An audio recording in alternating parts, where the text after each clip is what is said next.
feast of St. Gertrude the Great. Epistle from St. Paul's, second epistle to Corinthians. Brethren, hear that he that glorieth, let him glory in the Lord. For not he who commendeth himself is approved, but he whom God commendeth. Would to God you could bear with some little of my folly, but do bear with me, for I am jealous of you with the jealousy of God. For I have espoused you to one husband, that I may present you as a chaste virgin to Christ.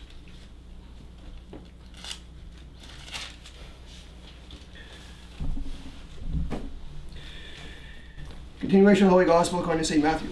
At that time Jesus spoke to his disciples this parable. The kingdom of heaven shall be like to 10 virgins, who taking their lamps went out to meet the bridegroom and the bride.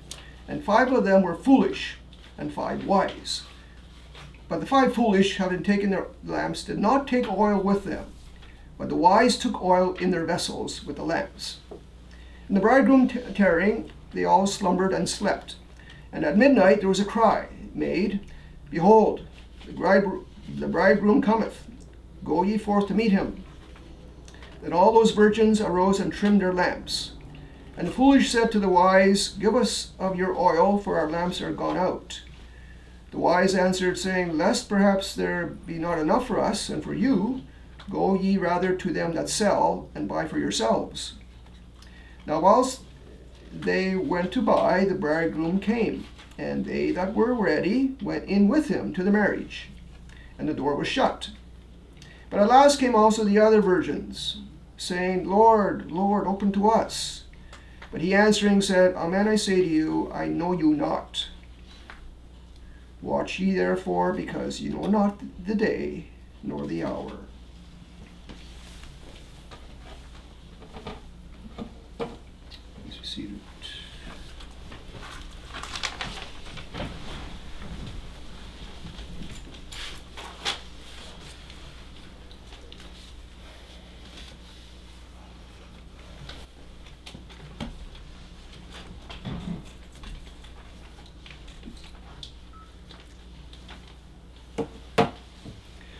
And Father, and Son, and the Holy Ghost, amen. We'll begin with Our Maria for heavy assistance. Au Maria, gratia plena Dominus tecum, benedicta rebus, et benedictus fructus ventris tui, Iesus.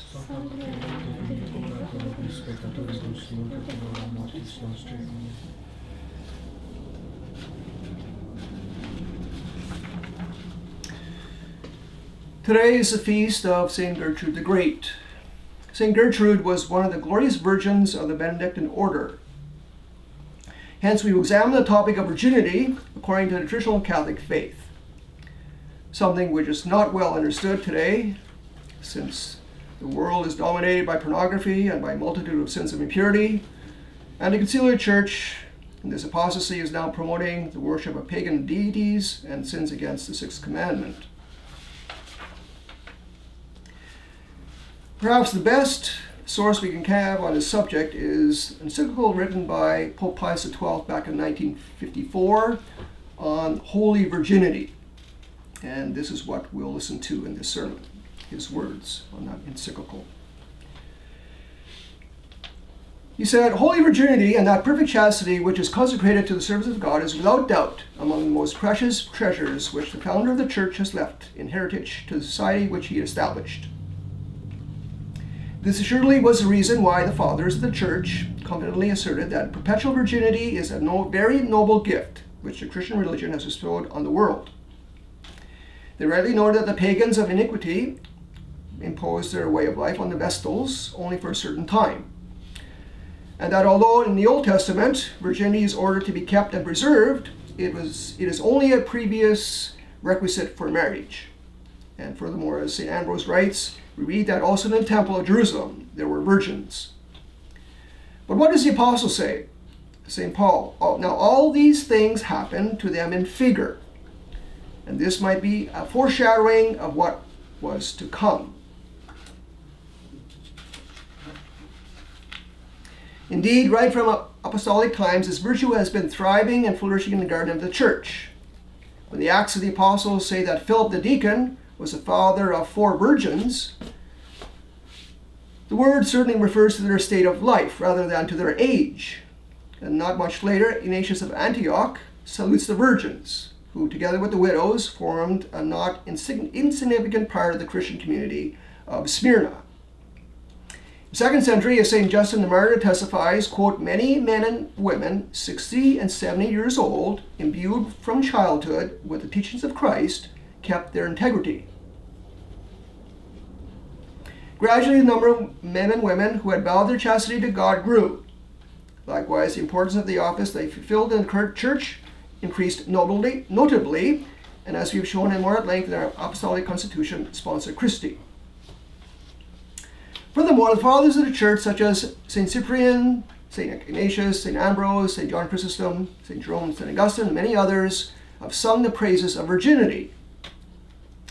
And this doctrine of the fathers, augmented through the course of centuries by the doctors of the church and the masters of asceticism, helps greatly either to inspire in the faithful of both sexes the firm resolution of dedicating themselves to God by the practice of perfect chastity and persevering thus till death, or to strengthen them in resolution already taken.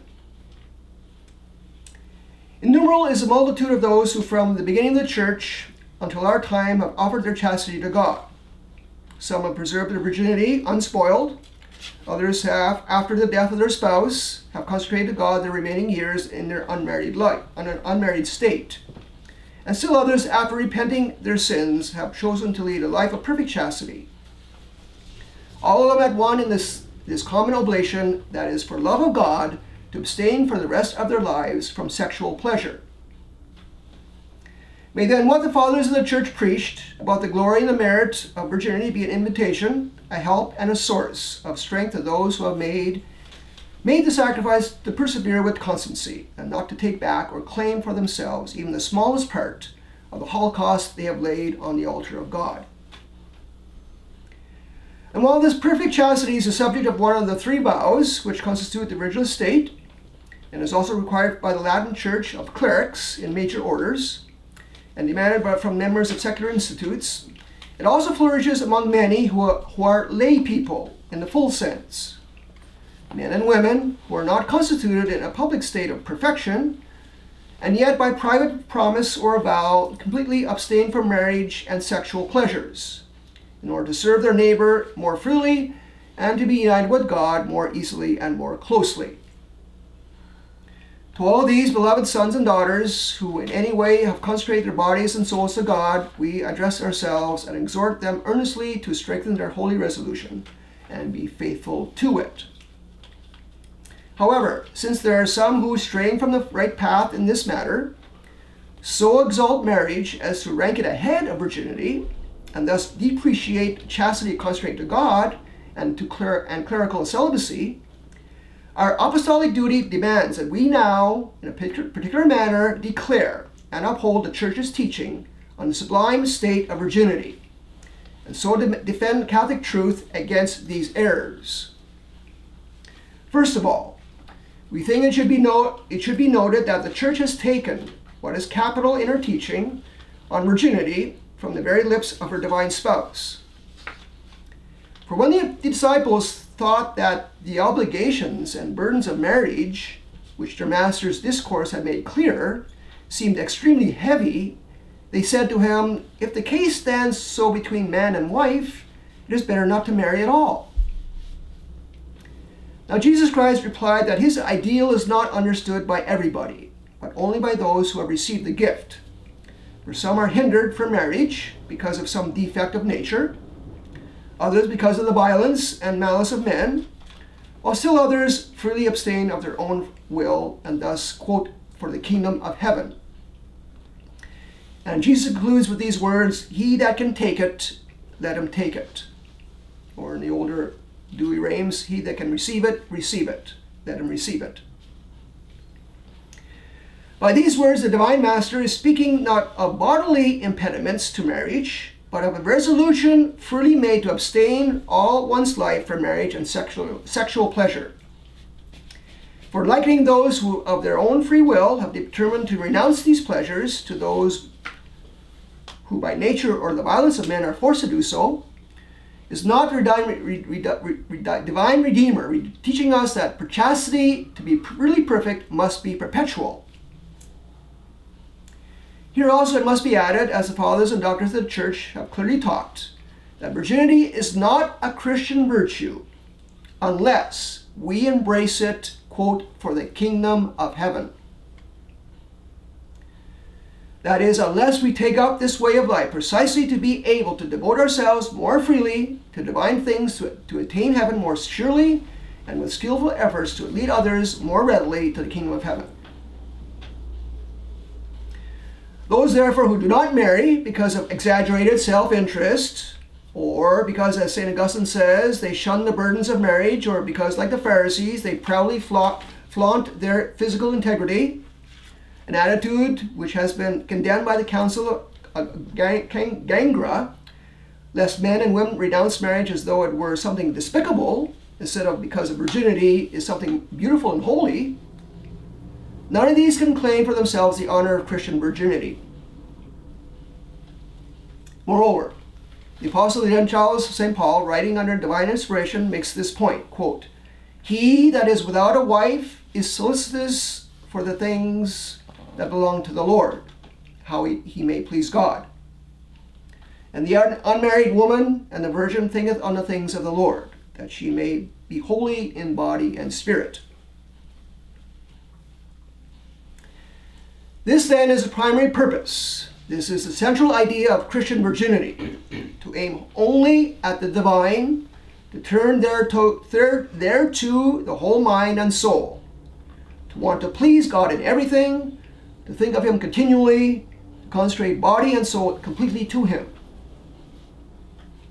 This is the way the fathers of the church have always interpreted the words of our Savior Jesus Christ and the teaching of the Apostle of the Gentiles, St. Paul. For from the very earliest days of the church, they have considered virginity a consecration of body and soul offered to God. Thus St. Cyprian, for example, demands of virgins that, quote, once they have dedicated themselves to Christ by renouncing the pleasures of the flesh, they have vowed themselves body and soul to God, and should seek to adorn themselves only for their Lord and please only Him. End of quote. And the Bishop of Hippo, St. Augustine, going further, says, quote, "Virginity is not honored because it is bodily integrity, but because it is something dedicated to God. Nor do we extol virgins because they are virgins, but because they are virgins dedicated to God in loving continence." End of quote. And the masters of sacred theology, St. Thomas Aquinas, St. Bonaventure, supported by the authority of St. Augustine, teach that virginity does not possess the stability of virtue unless there is a vow to keep it forever intact. And certainly those who obligate themselves by perpetual vow to keep their virginity put in practice in the most perfect way possible what Christ said about perpetual abstinence from marriage. Nor can it be justly be affirmed that the intention of those who wish to leave open a way of escape from this state of life is better and more perfect. Moreover, the fathers of the church considered this obligation of perfect chastity as a kind of spiritual marriage, in which the soul is wedded to Christ, so that some go so far as to compare breaking the vow with adultery. Thus, for example, St. Athanasius writes that the Catholic Church has been accustomed to call those who have the virtue of virginity the spouses of Christ. And St. Ambrose, describing briefly of the consecrated virgin, says, quote, "She is a virgin who is married to God." In fact, as is clear from the writings of the same doctor of Milan, St. Ambrose, as early as the 4th century, the rite of consecration of a virgin was very like the rite the Church uses in our own day in the marriage blessing. For the same reason, the fathers exhort virgins to love their divine spouse more ardently than they would love a husband had they married, and always in their thoughts and actions to fulfill his will. For example, St. Augustine writes to virgins, quote, "Love with all your hearts him who is the most beautiful of the sons of men. You are free. Your hearts are not fettered by conjugal bonds. If then you would owe your husbands great love, how great is the love you owe him, because of whom you have willed to have not husbands? Let him who was fastened to the cross be securely fastened to your hearts. End of quote from St. Augustine. And this in other respects also is in harmony with the sentiments and resolutions which the Church herself requires of virgins on the day they are solemnly consecrated to God, by inviting them to recite these words, quote, "The kingdom of this earth and all worldly trappings I have valued as worthless, for love of our Lord Jesus Christ, whom I've seen, loved, believed, and preferred above all else."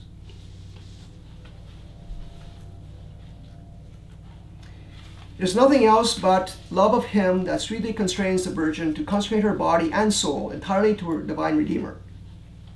Thus St. Methodius, Bishop of Olympus, places these beautiful words on her lips. Quote, "You yourself, O Christ, are my all. For you I keep myself chaste, and holding aloft my shining lamp, I run to meet you, my spouse."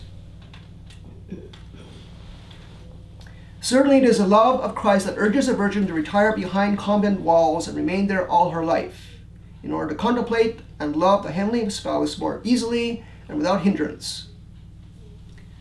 Certainly it is the same love that strongly inspires her to spend her life on strength and works of mercy for the sake of her neighbor. And for those men who are not defiled with women, being virgins, the Apostle St. John asserts that, quote, "They follow the Lamb wherever he goeth." Let us meditate then on the exhortation of St. Augustine, who gives to all men of this class, quote, "You follow the Lamb because the body of the Lamb is indeed virginal. Rightly do you follow him in virginity of heart and body wherever he goes. For what does the word following mean but imitation? Christ has suffered for us, leaving us an example. As the Apostle Peter says, that we should follow in his footsteps." End of quote. As all these disciples and spouses of Christ embrace the state of virginity, as St. Bonaventure says, in order to become like unto Christ the spouse, for that state makes virgins like unto him. It would hardly satisfy this burning love of Christ for Christ to be united with him by bonds of affection, but this love had perforce to express itself by the imitation of his virtues, especially by conformity to his way of life, which was lived completely for the benefit of self and salvation of the human race. If priests, religious men and women, and others who in any way have vowed themselves to the divine service, cultivate perfect chastity, it is certainly for the reason that their divine master remained all his life a virgin. St. Fulgentius exclaims, quote, "This is the only begotten Son of God, the only begotten Son of a virgin also, the only spouse of all holy virgins, the fruit, the glory, the gift of holy virginity, whom holy virginity brought forth physically, to whom holy virginity is wedded spiritually, by whom holy virginity is made fruitful and kept inviolate, by whom she is adorned to remain forever beautiful, by whom she is crowned to reign forever glorious." End of quote. And here we think it opportune to expose more fully and explain more carefully why the love of Christ moves generous souls to abstain from marriage, and what is the mystical connection between virginity and perfection of Christian charity. From our Lord's words referred to above, it has already been implied that this complete renunciation of marriage frees man from its grave duties and obligations. Writing by divine inspiration, the Apostle of the Gentiles, St. Paul, proposes the reason for this freedom in these words, quote, "And I would have you to be without solicitude, but he that is with a wife is solicitous for the things of the world, how he may please his wife, and he is divided." End of quote. Here, however, it must be noted that the apostle is not reproving men because they are concerned about their wives, nor does he reprehend wives because they seek to please their husbands. Rather, is he asserting clearly that their hearts are divided between love of God and love of their spouse, and beset by gnawing cares, and so by reason of the duties of their married state, they can hardly be free to contemplate the divine. For the duty of the married life to which they are bound clearly demands, quote, they shall be two in one flesh. For spouses are to be bound to each other by mutual bonds, both in joy and in sorrow. It is easy to see, therefore, why persons who desire to consecrate themselves to God's service embrace the state of virginity as a liberation, in order to be more entirely at God's disposition and devoted to the good of their neighbor. How, for example, could a missionary, such as the wonderful Saint Francis Xavier, or a father of the poor, such as the merciful Saint Vincent de Paul, or a zealous educator of youth like Saint John de Bosco, or a tireless mother of immigrants like Saint Francis Xavier Cabrini, have accomplished such gigantic and painful labors if each had to look after the corporal and spiritual needs of a wife or husband and children? There is yet another reason why souls desirous of a total consecration to the service of God and neighbor embrace the state of virginity. It is, as the Holy Fathers of the Church have abundantly illustrated, the numerous advantages for advancement in spiritual life, which derive from a complete renouncement of all sexual pleasure. It is not to be thought that such pleasure, when it arises from lawful marriage, is reprehensible in itself. On the contrary, the chaste use of marriage is ennobled and sanctified by a special sacrament, as the Fathers themselves have clearly remarked. Nevertheless, it must be equally admitted that as a consequence of the fall of Adam, the lower faculties of human nature are no longer obedient to right reason, and may involve man in dishonorable actions. As the angelic doctor, St. Thomas Aquinas, has it, the use of marriage, quote, keeps the soul from full abandon to the service of God.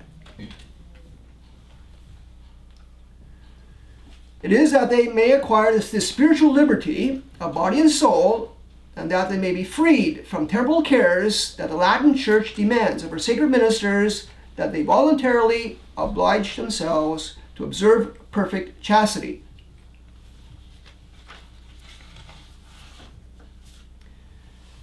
Consider again that sacred ministers do not renounce marriage solely on account of their apostolic ministry, but also by reason of their service at the altar.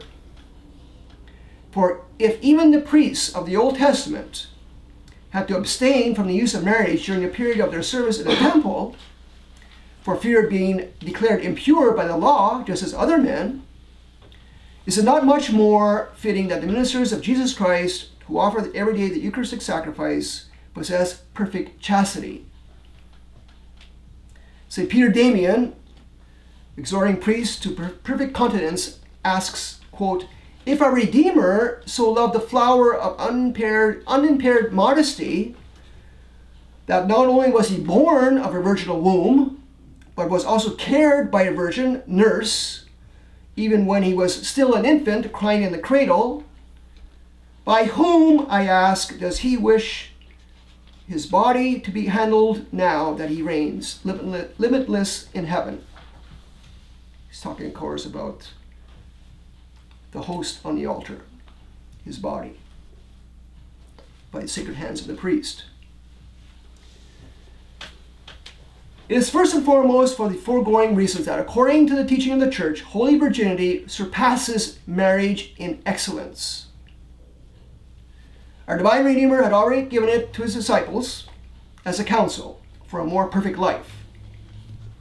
And St. Paul, after having said that the father who gives his daughter in marriage, quote, does well, adds immediately, quote, and he that gives her not does better. Several times in the course of his comparison between marriage and virginity, St. Paul reveals his mind, and especially in these words, quote, For I would that all men were even as myself. But I say to the unmarried and to widows, it is good for them if they so continue, even as I. End of quote. Virginity is preferable to marriage then, as we have said, above all else because it is a higher aim. That is to say, it is a very efficacious means for devoting oneself totally to the service of God, while the heart of married persons will remain more or less divided. Turning next to the fruitful effects of virginity, our appreciation of its value will be enhanced by the fruits of the tree is known. By the fruit the tree is known. We feel the deepest joy at the thought of the innumerable army of virgins and apostles who, from the first centuries of the church up to our own day, have given up marriage to devote themselves more easily and fully to the salvation of their neighbor for the love of Christ, and have thus been able to undertake and carry through admirable works of religion and charity. For we by no means wish to detract from the merits and apostolic fruits of the active members of the Catholic action. By their zealous efforts, they can often touch souls that priests and religious cannot gain. Nevertheless, the works of charity are, for the most part, the field of action of consecrated persons. These generous souls are to be found laboring among men of every age and condition, and when they fall worn out or sick, they bequeath their sacred mission to others who take their place. Hence, it often happens that a child, immediately after birth, is placed in the care of consecrated persons, who supply insofar as they can for a mother's love. In fact, today's saint, St. Gertrude, was only 5 years old. It's believed that she was an orphan when she joined the convent school. At the age of reason, he's entrusted to educators who see to the Christian instruction together with the development of his mind and the formation of his character. If he is sick, the child or adult will find nurses moved by the love of Christ, who will take care of him with unwearying devotion. The orphan, the person fallen into material destitution or moral abjection, the prisoner will not be abandoned. Priests, religious, consecrated virgins will see in him a suffering member of Christ's mystical body. And recall the words of the Divine Redeemer, "For I was hungry, and you gave me to eat. I was thirsty, and you gave me to drink. I was a stranger, and you took me in. Naked, and you covered me. Sick, and you visited me. I was in prison, and you came to me." Amen. I say to you, as long as you did it to one of these, my least brethren, you did it to me. Who can ever praise enough the missionaries who toil for the conversion of the pagan multitudes, exiles from their native country, or the nuns who render them indispensable assistance?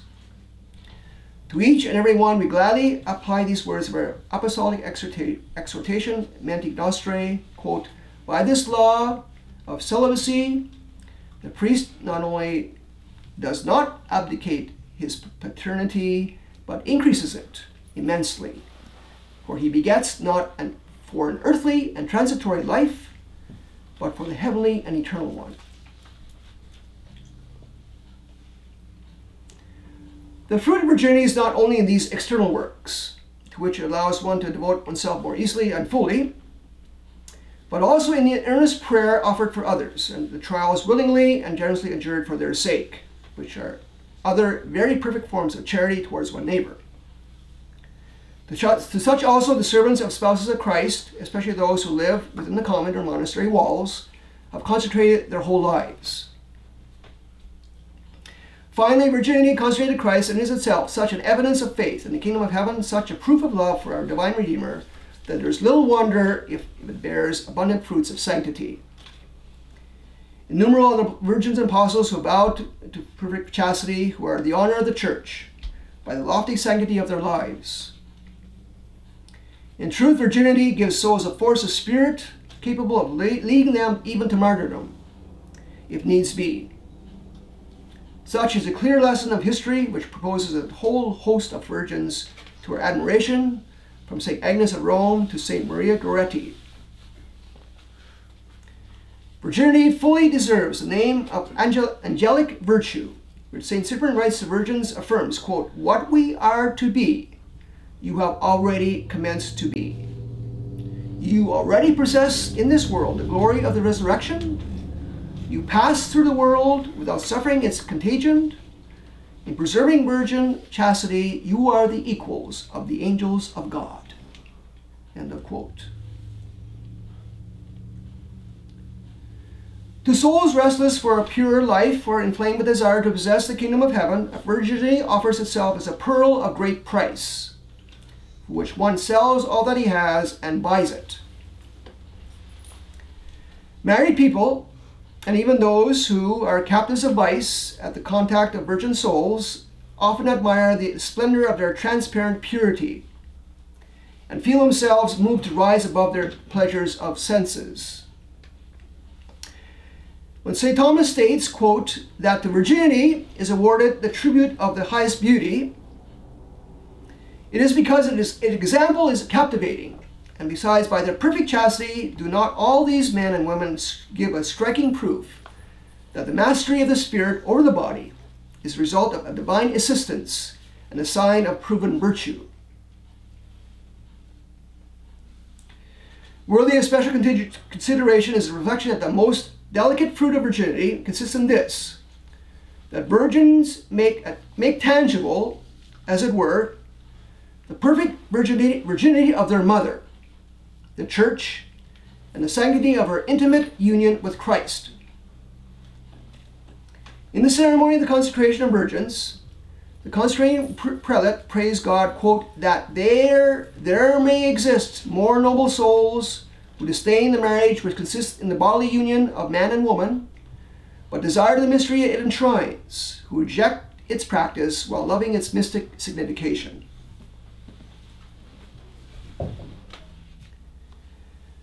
The greatest glory of virgins is undoubtedly to be the living images of the perfect integrity of the union between the Church and her divine spouse.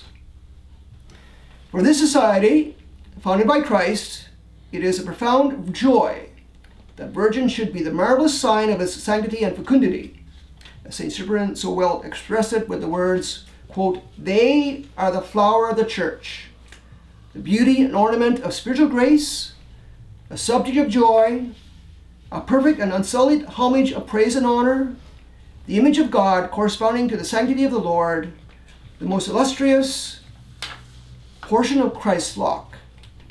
In them the glorious fecundity of our mother, the Church, finds expression, and she rejoices. The more the number of virgins increases, the greater is this mother's joy." End of quote. This doctrine of the excellence of virginity and of celibacy and of the superiority over the married state was, as we already said, revealed by our divine Redeemer, Jesus Christ, and by the Apostle of the Gentiles, St. Paul. So too it was solemnly defined as a dogma of divine faith by the Holy Council of Trent, and explained in the same way by all the Holy Fathers and Doctors of the Church. Finally, we and our predecessors have often expounded it and earnestly advocated it whenever occasion offered. But recent attacks on this traditional doctrine of the Church, the danger they constitute, and the harm they do to the souls of the faithful lead us, in fulfillment of the duties of our charge, to take up the matter once again in this encyclical letter and to reprove these errors, which are so often propounded under a species appearance of truth.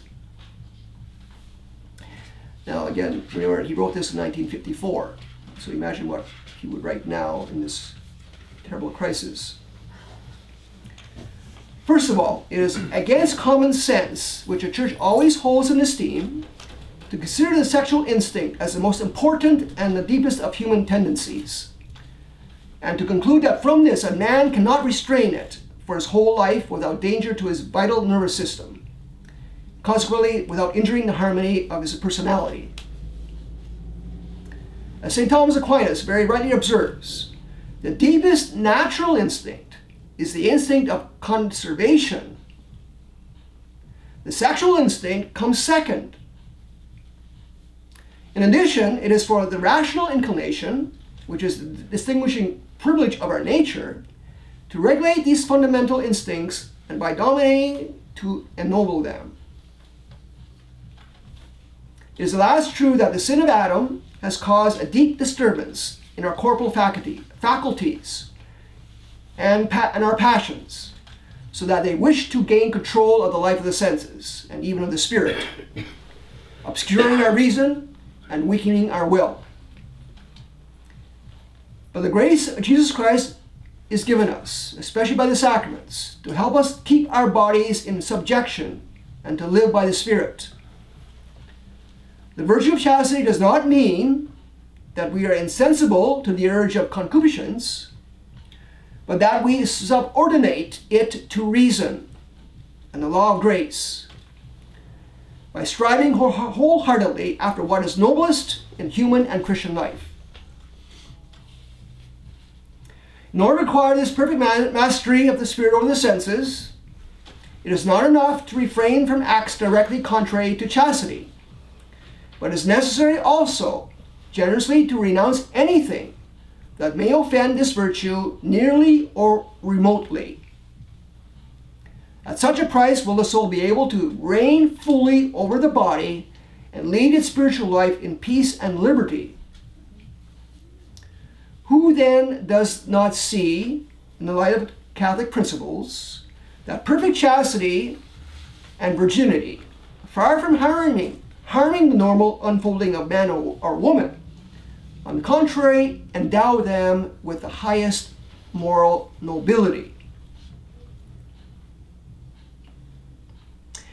We have recently, with sorrow, censured the opinion of those who contend that marriage is the only means of assuring the natural development and perfection of the human personality.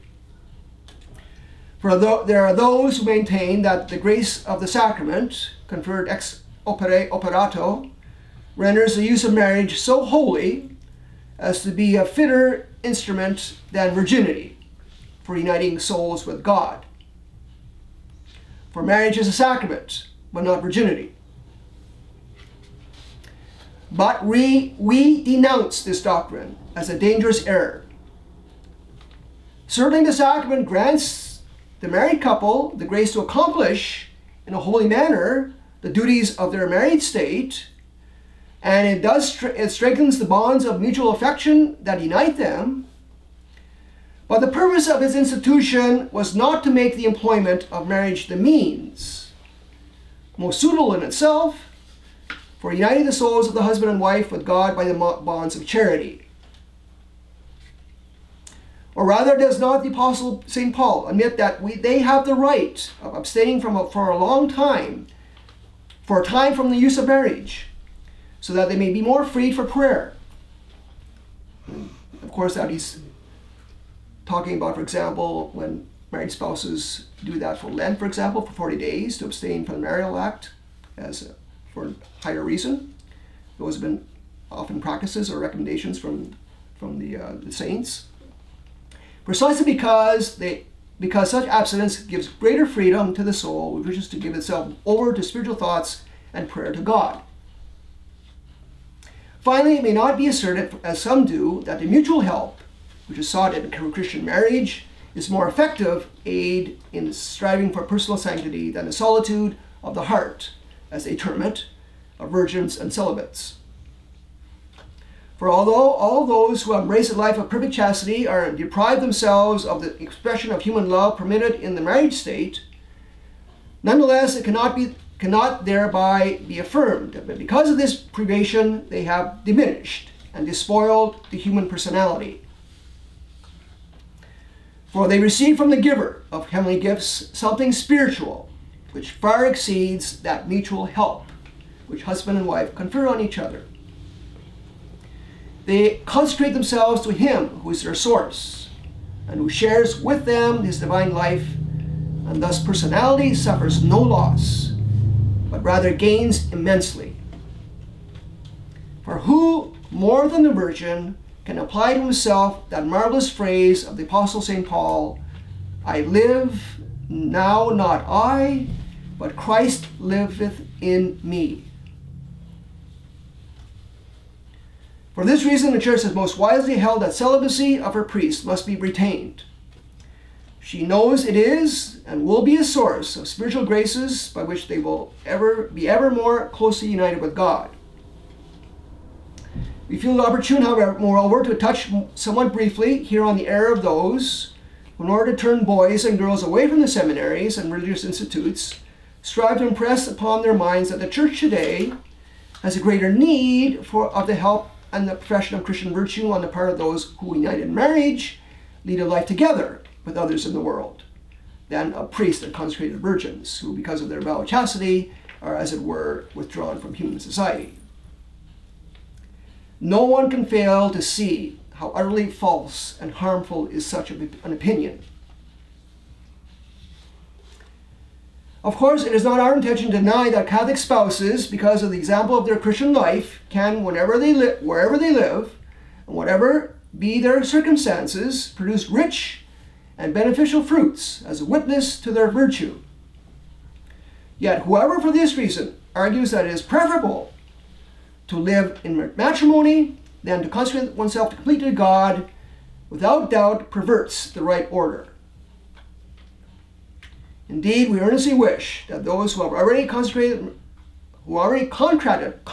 marriage or desire to enter this state be properly taught their serious obligation not only to educate properly and carefully whatever children they have or will have, but also to help others within their capacity by the testimony of their faith and the example of their virtue.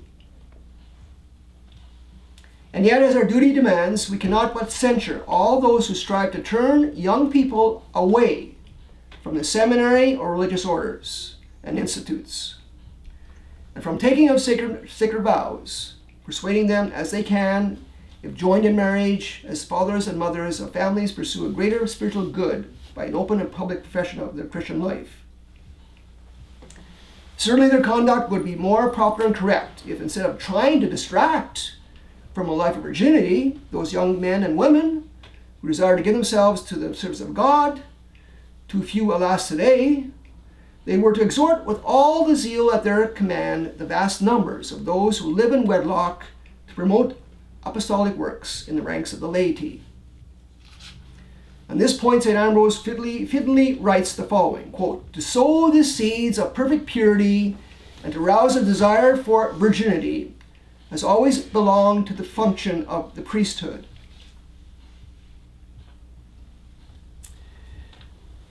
We think it necessary, moreover, to warn that it is altogether false and to assert that those who are vowed to perfect chastity are practically outside the community of men. Are not consecrated virgins who dedicate their lives to the service of the poor and the sick, without making any distinction as to race, social rank, or religion, are not these virgins united intimately with their miseries and sorrows, and affectionately drawn to them as though they were their mothers? And does not the priest likewise, moved by the example of his divine master, perform the function of a good shepherd who knows his flock and calls them by name? Indeed, it is from that perfect chastity which they cultivate that priests and religious men and women find the motive for giving themselves to all, love all men with this love of Christ. And they too who live the contemplative life, precisely because they not only offer to God prayer and supplication, but immolate themselves for the salvation of others, accomplish much for the good of the Church.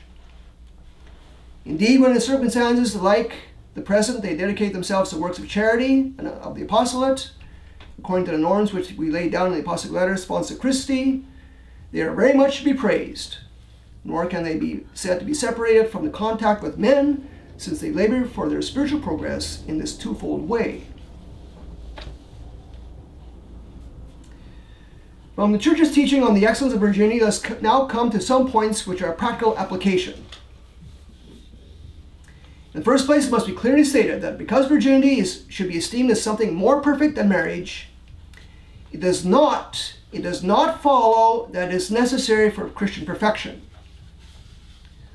Holiness of life can really be attained even without a chastity that is consecrated to God. Witness of this are the many holy men and women who are publicly honored by the Church and were faithful spouses and stood out as an example of excellent fathers and mothers of families. Indeed, it is not rare to find married people who are very earnest in their efforts for Christian perfection. It should be pointed out also that God does not urge all Christians to virginity. As Apostle St. Paul teaches us with these words, quote, "Now concerning virgins, I have no commandment of the Lord, but I give counsel." End of quote. We are therefore merely invited by counsel to embrace perfect chastity as something which can lead those to whom it is given more safely and successfully to the evangelical perfection they seek and to the conquest of the kingdom of heaven. Wherefore it is said, it is not imposed, but proposed, as St. Ambrose so aptly observed. Hence, perfect chastity demands first a free choice by Christians before they consecrate themselves to God, and then from God, supernatural help and grace. A divine Redeemer himself has taught us this in the following words: "All men take not this word, but they to whom it is given. He that can take it, let him take it." St. Jerome, intently pondering this sacred phrase of Jesus Christ, exhorts all, quote, "that each one study his own powers, whether he can fulfill the precepts of virginal modesty. For of itself, chastity is charming and attractive to all. But one's forces must be considered, that he who can may take it." The Lord's word is, as it were an exhortation, stirring on his soldiers to the prize of purity. He that can take it, let him take it. Let him who can fight conquer and receive his reward. End of quote from St. Jerome. For virginity is a difficult virtue. That one be able to embrace it, there is needed not only a strong and declared determination and completely and perpetually abstaining from those legitimate pleasures derived from marriage, but also a constant vigilance and struggle to obtain and dominate rebellious movements of body and soul.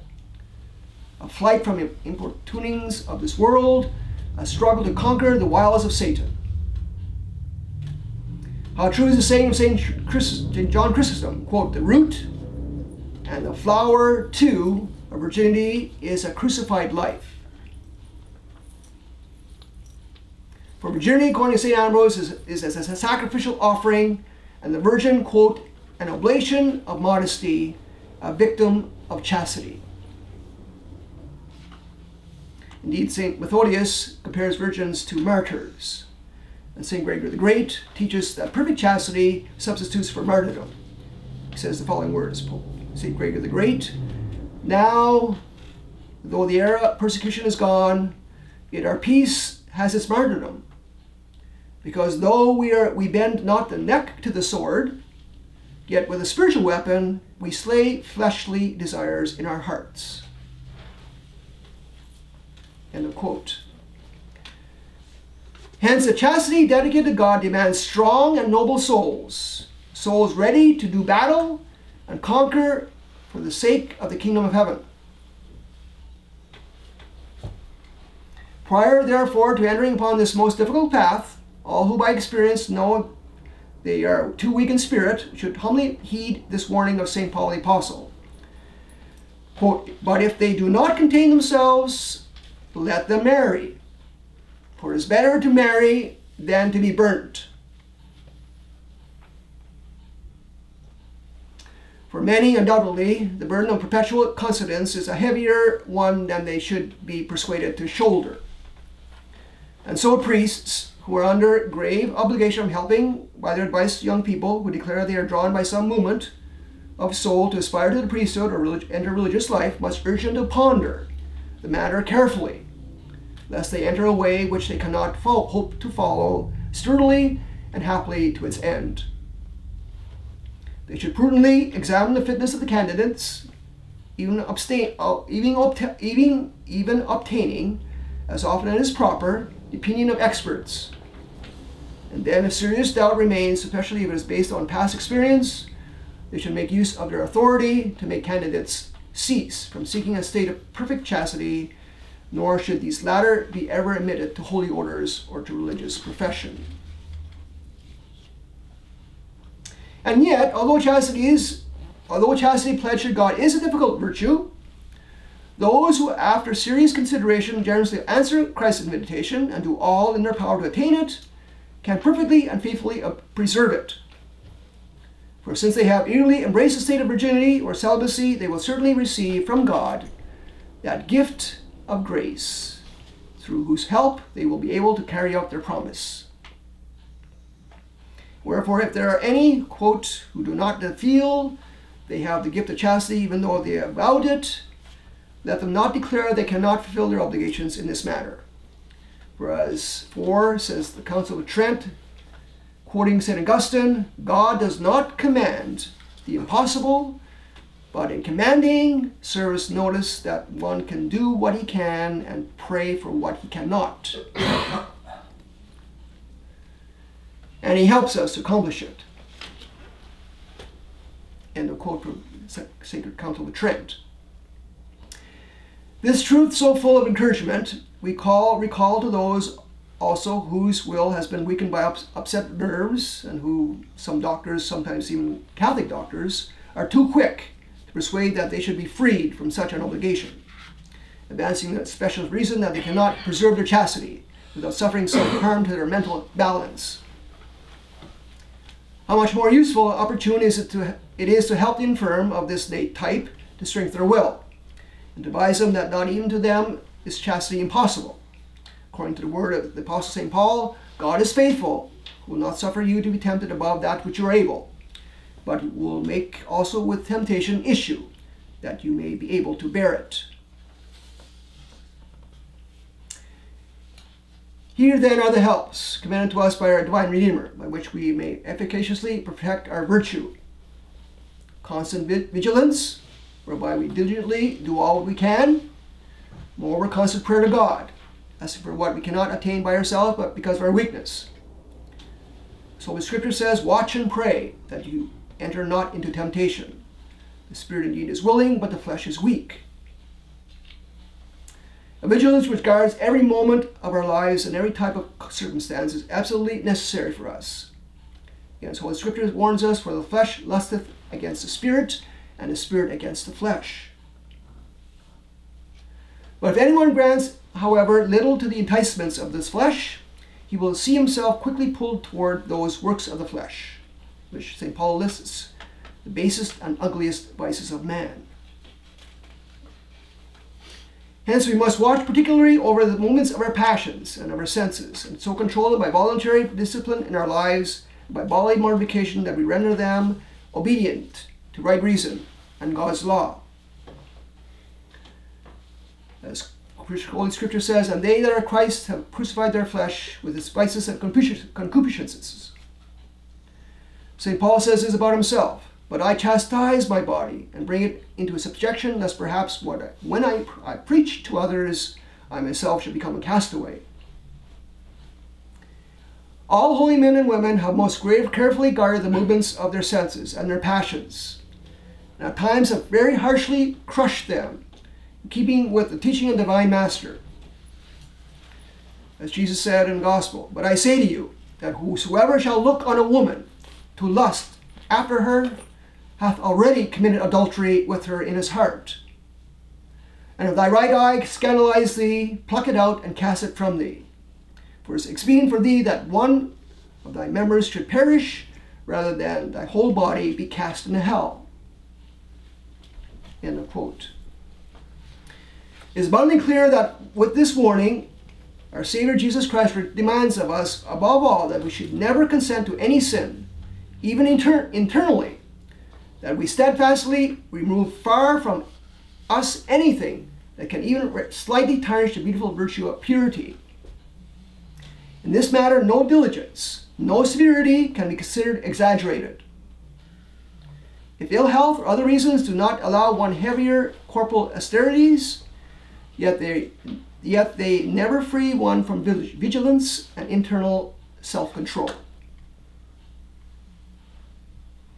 And this point should be noted, as indeed the fathers and doctors of the church teach, that we can more easily struggle against and repress the wiles of evil and the enticements of the passions if we do not struggle directly against them, but rather flee from them as best as we can. For the preserving of chastity, according to the teaching of St. Jerome, flight is more effective than open warfare. Quote, "Therefore I flee, lest I be overcome." Flight must be understood in this sense, that not only do we diligently avoid occasion of sin, but especially that in struggles of this kind we lift our minds and hearts to God, intent above all on Him on whom we have vowed our virginity. St. Augustine tells us, "Look upon the beauty of your lover." Flight and alert vigilance, by which we carefully avoid the occasions of sin, have always been considered by holy men and women as the most effective method of combat in this matter. Furthermore, the educators of the young clergy would render a more valuable and useful service if they inculcate in youthful minds the precepts of Christian modesty, which is so important for the preservation of perfect chastity, and which is truly called the prudence of chastity. For modesty foresees threatening danger, forbids us to expose ourselves to risks, demands the avoidance of those occasions which the imprudent do not shun. It does not like impure or loose talk. It shrinks from the slightest immodesty. It carefully avoids suspect familiarity with persons of the other sex, since it brings the soul to show due reverence to the body as being a member of Christ and the temple of the Holy Ghost. He who possesses the treasure of modesty abominates every sin of impurity and instantly flees whenever he is tempted by its seductions.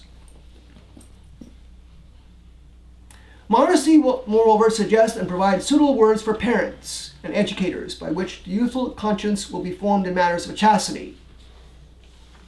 Wherefore, as we said in recent address, quote, "This modesty is not to be so understood as to be equivalent to the perpetual silence on this subject, nor as allowing no place for sober and cautious discussion about these matters and imparting moral instruction. In modern times, however, there are some teachers and educators who too frequently think it their duty to initiate innocent boys and girls into the secrets of human generation, in such ways to offend their sense of shame." Again, this was written in 1954. What do you think of the sex education so freely given in our schools today? At 2-year-olds, at grade 2. But in this matter, just temperance and moderation must be used, as Christian modesty demands. This modesty is nourished by the fear of God, that filial fear which is founded on the virtue of profound Christian humility, and which creates in us utter abhorrence for the slightest sin. Pope St. Clement I stated in these words, "He who is chaste in flesh should not be proud, for he should know that he owes the gift of continence to another." How important Christian humility is for the protection of virginity. No one perhaps has taught more clearly than St. Augustine. He said the following, "Because perpetual continence and virginity above all is a great good in the saints of God, extreme vigilance must be exercised lest it be corrupted by pride. The more clearly I see the greatness of this gift, the more truly do I fear lest it be plundered by thieving pride. No one therefore protects virginity but God himself, who bestowed it, and God is charity. The guardian, therefore, of virginity is charity. The habitat of this guardian is humility." End of quote from St. Augustine. Moreover, there's another argument worthy of attentive consideration. To preserve chastity unstained, neither vigilance nor modesty suffice. Those helps may also be used, but entirely to surpass the powers of nature, namely prayer to God, sacraments of penance and Holy Eucharist, and a fervent devotion to the Most Holy Mother of God. Never should be it forgotten that perfect chastity is a great gift of God. St. Alphonsus Liguori taught that there is no help more necessary and certain for conquering temptations against the beautiful virtue of chastity than instant recourse to God in prayer. To prayer must be added frequent and fervent use of the sacrament of penance, which as a spiritual medicine purifies and heals us. Likewise, it is necessary to receive the Holy Eucharist, which is the best remedy against lust. The more pure and chaste is a soul, the more it hungers for this bread, from which it derives strength to resist all temptations to sins of impurity, and by which it is more intimately united with the divine spouse. He who eats my flesh and drinks my blood abides in me, and I in him. The eminent way to protect and to nourish unsullied and perfect chastity, as proven by experience time and again throughout the course of centuries, is solid and fervent devotion to the Blessed Virgin Mary, the Mother of God. In a certain way, all other helps are contained in this devotion. There is no doubt that whoever is sincerely and earnestly animated by this devotion is salutarily inspired to constant vigilance, to continual prayer, to receive the sacraments of penance and the Holy Eucharist. Therefore, in a paternal way, we exhort all priests, religious men and women, to trust themselves to the special protection of the Holy Mother of God, who is the Virgin of Virgins and a teacher of virginity, as St. Ambrose says, and the most powerful mother of those who in particular who have vowed and consecrated themselves to the service of God. That virginity owes its origin to Mary is a testimony of St. Athanasius.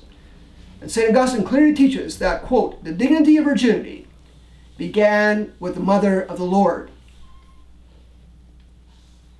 Pursuing the ideals of St. Athanasius, St. Ambrose holds up the life of the Virgin Mary as the model of virgins. Quote, imitate her, my daughters. Let Mary's life be for you like the portrayal of virginity. For from her, as though from a mirror, is reflected the beauty of chastity and the ideal of virtue. See in her the pattern of your life, for in her, as though in a model, manifest teachings of goodness show what you should correct, what you should copy, and what you should preserve. She is the image of virginity, for such was Mary that her life alone suffices the instruction of all. Therefore let Holy Mary guide your way of life.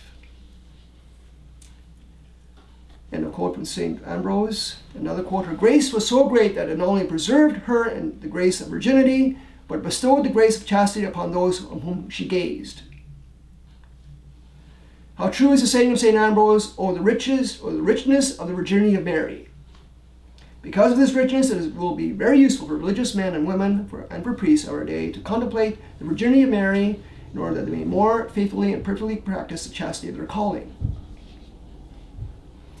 But it's not enough, beloved sons and daughters, to meditate on the virtues of the Blessed Virgin Mary. With absolute confidence, fly to her and obey the counsel of St. Bernard. Quote, let us seek grace and seek it through Mary. In a special way, entrust to her the care of your spiritual life and perfection, imitating the example of St. Jerome, who asserted, quote, my virginity is dedicated in Mary and to Jesus Christ. Immaculate Heart of Mary, pray for us. Amen. In the name of the Father, and the Son, and the Holy Ghost. Amen.